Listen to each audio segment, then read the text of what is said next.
Hey guys, it's a little bit into August, and so I thought I would do a really quick video for you about what I managed to read in July and kind of my reading plans for the rest of August. It is almost halfway through. I've got a hair on my arm, it's driving me nuts. I didn't actually buy anything, so this is just gonna be like a really quick little video wrapping up what I managed to read and what I thought of it. So in the month of July, I managed to read 3 things. The first book that I managed to read is actually a childhood favorite of mine that I picked up from the library and thought I would give another go, and that was Chasing Vermeer. If you guys don't know, this is part of a trilogy or a quad. I think it's part of a trilogy of books about these kids who go and like solve art crimes in a very generic sense. So this one was about a Vermeer painting, obviously, that has gone missing, and they kind of use their intuition and some interesting little like puzzle things to find out where somebody has hidden this Vermeer. When I was a kid, I was super into that sort of book. It was kind of nice to revisit a book that I remember really liking as a kid. I didn't like it quite as much as I did when I was a kid, but I think that's kind of to be expected. I wasn't the target audience now, and I was back then. I've never read the rest of the series. In fact, when I was a kid, I didn't know it was a part of a series, otherwise I definitely would have. The next book that I read is kind of a book that's been taking a little bit of its turn on YouTube, and that is Grief is the Thing with Feathers by Max Porter. Max Porter works in the publishing industry. So this book follows a man and his 2 sons who have lost their wife and mother respectively, and kind of how they deal with that and basically everything surrounding grief. So the father is a Ted Hughes scholar, and if you know anything about Ted Hughes, he wrote a poetry, like a collection called Crow. And in this book, Crow comes to stay with them and is kind of the embodiment of their grief. And it is a really, really interesting book. It is obviously very sad, but the sadness was a lot different than I was expecting, because I think it would be really easy for Porter to write a book about a man grieving his wife and children grieving their mother, and make it incredibly sad and heart-wrenching.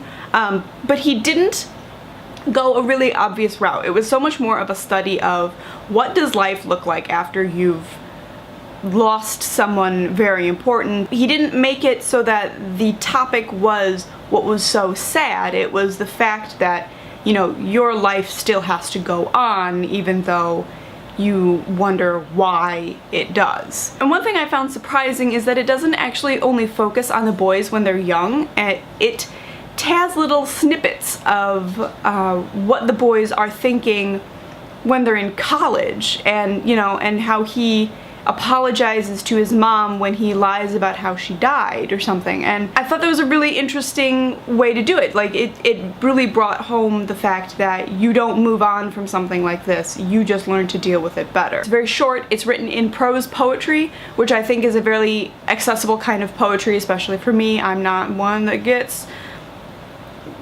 verse poetry, but I get prose poetry considerably more. So I would definitely recommend that book. I think it is really, really fascinating and very well done. So good on you, Mr. Max Porter. Now what I wanted to talk about really quickly before I talk about my next book was that I am going to be reading the entire Man Booker long list. The Man Booker is a prize that's given out for English literature in the UK.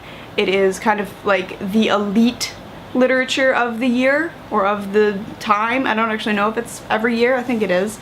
And yeah, so I was really excited when the long list was announced back in July, and I immediately checked out all of the books and decided that instead of waiting for the short list, I was going to try and read the long list. The first book that I picked up was Hot Milk by Deborah Levy, and I flew through it and just loved it. I love this book. It is about a girl and her mom living with her mom's illness. It all kind of starts where they're going to Spain to see a specialist because her mom can't walk. Nobody can really figure out why she can't walk. Nothing looks like it's wrong. Her mom is like convinced it is not psychological, there is something wrong with me, and my daughter needs to be here with me and be my voice and be like everything for me so that I can deal with this. Her mom is not a very nice person. Her mom is very cruel. She like just puts her daughter down at every spot that she can. The daughter is 25 and feeling a little bit like she's wasting her life because she went to college, she has a great degree, she's got a master's degree, and she's working as a barista and not making very much money, and her mom is kind of like telling her she is wasting her life and why aren't you doing all of these fabulous things that we put you through college to do. Probably part of the reason I liked it so much was that the daughter has a degree in anthropology and she keeps talking very anthropologically about things, and to me that was something that I could really connect to. I mean, this is this 25-year-old woman who is contemplating what she's doing with her life and, you know, is she doing the right stuff? I obviously connected with it on like a different level than I think a lot of people would. It's important to know that it's insinuated through the whole thing that this mom's walking problem is actually made up. Like, she's actually not hurt.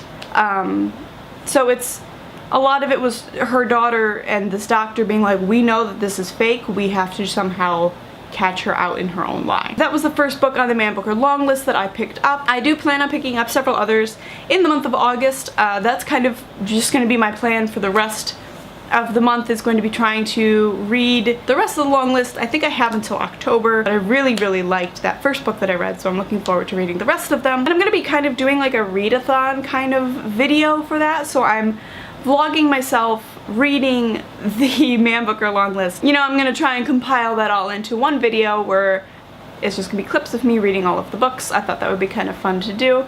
That may take a long time to come out, but it'll be there eventually. So let me know down below if you guys have read any of the Man Booker Prize books. I haven't ever read any of the ones that have won before, so this is gonna be kind of an interesting experiment for me to see if I actually enjoy a lot of the books that are on this list.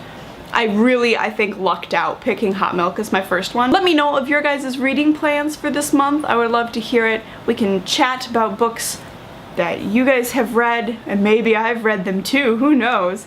And I will talk to you guys very soon with another video. Bye!